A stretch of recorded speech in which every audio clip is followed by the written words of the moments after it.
नमस्कार साथियों, स्वागत है आप सबका।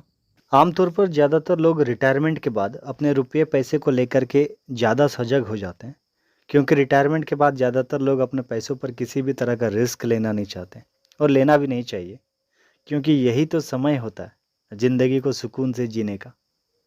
अब ऐसे में बात करें तो सीनियर सिटीजन्स के लिए अपने पैसों को सुरक्षित रखने का और मंथली इंटरेस्ट पाने का सबसे सुरक्षित और भरोसेमंद विकल्पों में से एक है सीनियर सिटीजन एफडी।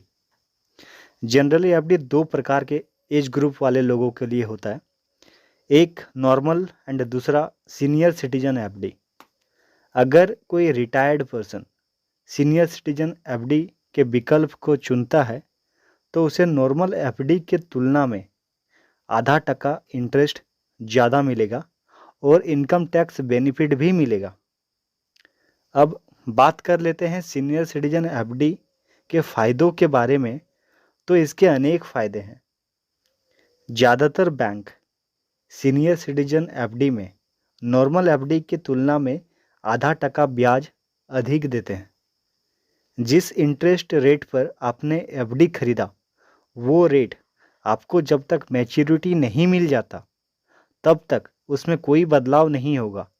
मतलब कि रिटर्न जो है वो गारंटीड है। भारत में आरबीआई बैंकों का देखरेख करता है। ऐसे में सरकार समर्थित स्कीम होने के चलते एफडी पूरी तरह से सुरक्षित है। इंटरेस्ट आप अपने हिसाब से महीने में, 3 महीने में, 6 महीने में या सालाना कभी भी आप ले सकते हैं। और सबसे बड़ा बात, अगर आपको कभी पैसों की ज़रूरत पड़े तो एफडी को कोलेट्रल रख कर आप लोन भी ले सकते हैं।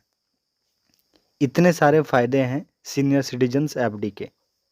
अब अगर बात कर लें टैक्स की, तो 5 साल की टैक्स सेविंग एफडी में निवेश करने पर एटीसी के तहत 1.5 लाख तक आप टैक्स बेनिफिट ले सकते हैं।